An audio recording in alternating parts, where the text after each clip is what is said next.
జై శ్రీమన్నారాయణ 2025 సంవత్సరం ఫిబ్రవరి మాసం 2వ తారీఖు. ఈ 2వ తారీఖు మనకి శ్రీ పంచమి ఉంది. శ్రీ పంచమి అంటే వసంత పంచమి అని కూడా పిలుస్తారు దీన్ని. ఈ శ్రీ పంచమి వసంత పంచమి రెండు ఒకటే, వేరువేరు కాదు, రెండు ఒకటే. శ్రీ పంచమి అనేది మనకి నార్త్ అంటే సౌత్ సైడ్ ఎక్కువగా పిలుస్తారనమాట. మనకి నార్త్ సైడ్ మొత్తం కూడా వసంత పంచమి అనేది కొన్ని రాష్ట్రాల్లో పిలుస్తూ ఉంటారు. కొన్ని ప్రాంతీయ భాషలో శ్రీ పంచమి వసంత పంచమి అని కూడా అంటారు. అయితే మనకి ముఖ్యంగా ఈ యొక్క వసంత పంచమి అనేది మనకు తెలుగు రాష్ట్రాల్లో బాగా పిలుచుకునేటువంటి పదం, అందరికీ అర్థమయ్యే పదం, అందరికీ తెలిసినటువంటిది అది. ఆ రోజున నిర్వర్తించాల్సినటువంటి ఏంటి, పూజా విధానం ఏంటి, ఆ రోజు అసలు ఏం చేస్తే మంచిది అనేది చూసినట్టయితే కనుక ఈ 2వ తారీఖు ఫిబ్రవరి మాసం 2025 సంవత్సరంలో వచ్చేటువంటి వసంత పంచమి ఏదైతే ఉందో, ఈ వసంత పంచమి ప్రత్యేకత ఏంటంటే, వసంత పంచమి అంటే సరస్వతి మాత ఎవరైతే ఉన్నారో ఈ సరస్వతి మాత జన్మించినటువంటి నక్షత్రం, జన్మించినటువంటి తిథి. ఈ తిథి రోజున మనకి ఆదివారం రావటం మరి గొప్ప విశేషం. అయితే ఈ వసంత పంచమి అనేది 2వ తారీఖు ఆదివారం రోజున వచ్చింది. ప్రత్యేకించి ఈ రోజున రాహుకాల దీపం అని చేస్తారు. ఈ రాహుకాల దీపం ఎందుకు చేస్తారు అంటే, ఆదివారం రోజు రావటం, రాహుకాల దీపం అనేది సాయంత్రం 4:30 నుంచి 6 లోపు కనుక మీరు ఏదైనా దేవస్థానంలో కానీ ఇంట్లో కానీ ఈ రాహుకాల దీపం ఏదైతే ఉందో ఈ రాహుకాల దీపం చేయడం ద్వారా మీకు అన్ని రకాల రుమ్మతులు తొలగిపోయేసి పెళ్ళిళ్ళు కానిటువంటి స్త్రీలు ఎవరైనా ఉంటే ఖచ్చితంగా వాళ్ళకి పెళ్ళిళ్ళు అయ్యేలాగా ఉంటుంది.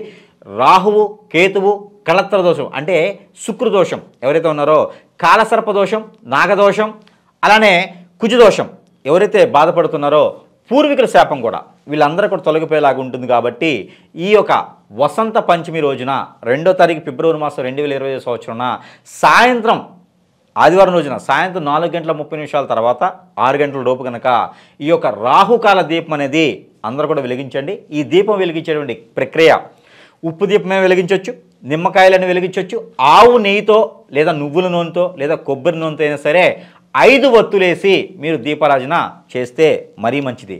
ఒక దాంట్లో 2 ఒత్తులు, ఒక దాంట్లో 5 ఒత్తులు మట్టి ప్రమిదలో చేసినా మరీ మంచిది. కాబట్టి ఈ మేర మీరు ప్రయత్నం చేయండి. ఇదే రాహుకాల దీపం.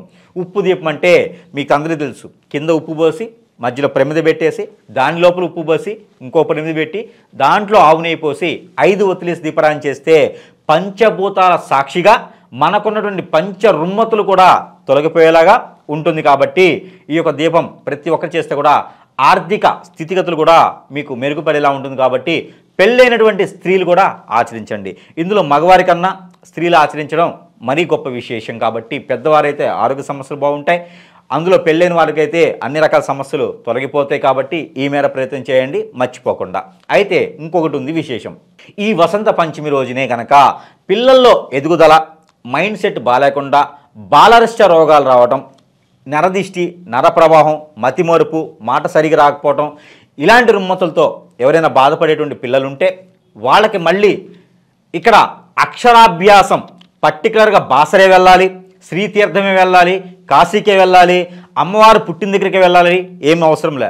మీకు సమీప దూరంలో ఉన్నటువంటి ఆలయం ఏదైతే ఉందో ఆ ఆలయములో అర్చకురి వారి చేత కనుక మీరు అక్కడ తేనె తీసుకెళ్ళి ఇస్తే ఆ బ్రాహ్మణోత్తమనుడు మీ యొక్క నాలుక మీద, మీ బాబు పాప నాలుక మీద కనుక ఓంకారమని నామాన్ని కనుక ఉంచినట్లయితే మీకు ఆ రుమ్మతులు ఏవైతే ఉన్నాయో పిల్లల్లో ఉన్నటువంటి బాధ అయితే ఉందో అవన్నీ కూడా తొలగిపోయేదానికి ఆస్కారం ఉంటుంది.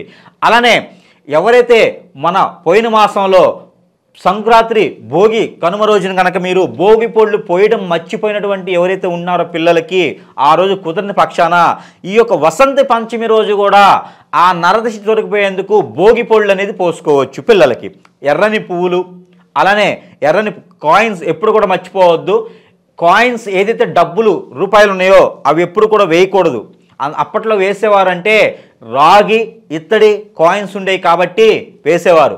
ఇప్పుడు వచ్చేవన్నీ ఇనపవి ఎప్పుడు కూడా మనుషుల మీద వేయకూడదు. అది చాలా పాపము, తప్పు, అలా అనర్హం. కాబట్టి రేగిపళ్ళు, అలానే రేగిపళ్ళుతో ఎర్రని పువ్వులు ఏవైతే ఉంటాయో ఆ ఎర్రని పువ్వులు రేఖలు విచ్చకుండా, రేఖలు విప్పకుండా పువ్వులుగానే ఆ పిల్లల మీద మీరు ఉంచినట్లయితే కనుక వారిలో ఉన్నటువంటి దోషాలు, వారిలో ఉన్నటువంటి నరఘోష, నరదిష్టి, దిష్టి దోషాలన్నీ కూడా తొలగిపోయేలా ఉంటుంది కాబట్టి ఈ మేర చేయండి. రేఖలు విప్పటము, రేఖలు విప్పేసి చల్లడము, అలాంటి డబ్బులు తీసుకొని చిల్లర పోయటం, వాళ్ళ మీద నోట్లు పోయటము, ఇలాంటి చేయటం అనర్హం. అది వేరే దానికి వస్తుంది. అలాంటి పిల్లల మీద చేయకండి. మర్చిపోకుండా ఎవరో చెప్పారని చేయకండి, అది చాలా పాపం కూడా. పిల్లల్లో చేస్తుంది రేగిబుళ్ళు పోయటం, పువ్వులు ఉంటే పువ్వులుగానే వేయటం, ఇది చాలా మంచి ప్రక్రియ. ఇలా చేయండి. ఇలా చేయడం ద్వారా వసంత పంచమి రోజున ఆ అమ్మవారి యొక్క అనుగ్రహం అనేది మీ మీద ఉంటుంది. ఎక్కడైనా మీకు కుదిరితే, మీకు సహకరిస్తే మాత్రమే ఏదైనా శక్తిపీఠం దర్శనం చేయండి. ఆ చేయడం ద్వారా మీకు 5 తరాల పాపాలు, 5 తరాల నుంచి వచ్చేటువంటి రుమ్మతులు తొలగిపోయేసి ఆర్థికంగా ఎదిగేందుకు మీకు ఎక్కువ ఆస్కారం ఉంటుంది. పూర్వీకుల శాపంతో ఎవరైనా బాధపడేవారు ఆ రోజు అమ్మవారికి అర్చన, అమ్మవారికి అభిషేకం, అమ్మవారికి కుంకుమ అర్చన, శాంతి పూజలు చేపిస్తే కూడా మీకు అన్ని రకాల రుమ్మతులు తొలగిపోయేలా ఉంటుంది. ఆ రోజున కాశీదారం ధరించిన, మెడలో ఏదైనా దారం ధరించిన, అంతరాలు తాబీజులు ధరించినా కూడా మీకు అనుకూలంగా ఉంటుంది. అయితే మనకి ఈ యొక్క వసంత పంచమి రోజున ఎవరైతే భార్యాభర్తల మధ్య ఎడబాటు ఉంటే కనుక కొత్త నీరు అని ఉంటుంది. అంటే మీకు ఎప్పుడూ తాగేటువంటి నీరు కాకుండా బోరింగులో కానీ, అంటే నేలలో నుంచి డైరెక్ట్గా తీసేవి, చెరువు, సముద్రం, మీకు దగ్గరలో కోనేరు ఇలా ఉంటాయి, వీటిలో కనుక నీరు తీసుకొచ్చేసి ఆ నీటితో భార్యాభర్తలు స్నానం ఆచరించినట్లయితే కనుక వారిద్దరి మధ్యన ఉన్నటువంటి అన్యోన్యత పెరుగుతుంది. వాళ్ళిద్దరి మధ్యన ఉన్నటువంటి ఎడబాటు కూడా దగ్గర అవుతారు. అది కూడా ప్రత్యేకత ఉంది.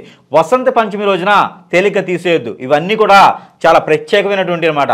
ఆ వసంత పంచమి రోజున వర్షం పడితే ఎవరైనా తడవండి. ఆ తడవడం ద్వారా కూడా భార్యాభర్తల మధ్యన ఎడబాటు కూడా తొలగిపోతుంది. పిల్లల పుట్టల వంటి వాళ్ళు ఎవరైనా ఉంటే వాళ్ళ పిల్లల పుట్టేలా ఉంటుంది. ఆ వసంత పంచమి రోజున మానసాదేవి అమ్మవారి ఆలయం కానీ, లేదా సుబ్రహ్మణ్యేశ్వర స్వామి వారి ఆలయం కానీ, లేదా కుమారస్వామి వారి ఆలయం కానీ ఉంటే అక్కడ మీరు అభిషేకం చేయండి. తేనె, దానిమ్మ పండు ఇవన్నీ తీసుకుని అభిషేకం చేయడం ద్వారా మీకు మంచి జరుగుతుంది. పిల్లలలో ఎదుగుదల ఉండేదానికి ఉంటుంది, పిల్లలు పుట్టేదానికి కూడా ఆస్కారం ఉంటుంది. ఈ వసంత పంచమి రోజున అందరూ కూడా ఈ చిన్న చిన్న కార్యక్రమాలు చేసుకోవచ్చు. అయితే పూజా సమయం, ఈ పూజా సమయం వసంత పంచమి 2వ తారీఖు ఆదివారం ఈ రోజున వచ్చేసి 5:55 నుంచి ఉదయం 55 నిమిషాల నుంచి 9:30 వరకు కూడా పూజా విధానం చేసుకోవచ్చు. ఆ రోజు కనుక మినుములు, గోధుమలు, అలానే పెసలతో చేసేటువంటి పిండి వంటలు, బియ్యంతో చేసేటువంటి పిండి వంటలు అమ్మవారికి చాలా ఇష్టం కాబట్టి ప్రతి దానిలో కూడా బెల్లము, అలానే మీకు ఇలాచి ఏదైతే యాలకులు ఉంటాయో ఇవి మర్చిపోకుండా యాలకులు, అలానే మిరియాలు, పెప్పర్ అంటారు, ఈ మిరియాలు కూడా వేయటం ద్వారా అమ్మవారికి ఇవన్నీ చాలా ఇష్టము. ఇవన్నీ చేయడం ద్వారా కూడా మీలో ఉన్నటువంటి రుమ్మతులన్నీ తొలగిపోయేసి ఆర్థికంగా ఎదిగేదానికి బాగుంటుంది. మీ ఇంట్లో అమ్మవారి ఫోటో లేకపోతే కనుక గౌరీమాత, అంటే మన పసుపుతో చేసేటువంటి గౌరీమాతకి గంధము, అలానే పసుపుతో చేసి గంధము, కుంకుమ పెట్టేసి అమ్మవారిగా కొలుచుకోవచ్చు. ఆవిడికి బంగారం కూడా మీరు పెట్టేసి ఆ బంగార ధారణ కూడా మీరు చేసుకోవచ్చు. కాబట్టి ఈ రకంగా పూజా విధానం చేయండి. 5 నారికేళాలు, 5 కొబ్బరికాయలు కనుక మీరు సమర్పించినట్లయితే కనుక మీకు మంచి జరుగుతుంది. ఆ కొబ్బరికాయలు సమర్పించిన ఇంట్లో అయినా, టెంపుల్ అయినా సమర్పించిన మీరు సమర్పించినటువంటి కొబ్బరికాయలు ఏవైతే ఉన్నాయో వాటిలో ఒక్క చిప్ప కూడా మీరు తీసుకోకుండా అన్ని దానం ఇవ్వండి. ఆ రోజున దేవునికి సంబంధించిన ఏదైతే ఉందో అవి దానం ఇవ్వడం ద్వారా మీకు మంచి జరిగేదానికి ఉంది. కాబట్టి ఈ వసంత పంచమి జరుపుకొని అందరూ కూడా ఆరోగ్యాలతో ఉండేసి మీ పిల్లలందరిలో ఉన్నటువంటి దోషాలన్నీ కూడా పోగొట్టుకోవాలని నేను కోరుకుంటా ఉన్నాను. జై శ్రీమన్నారాయణ.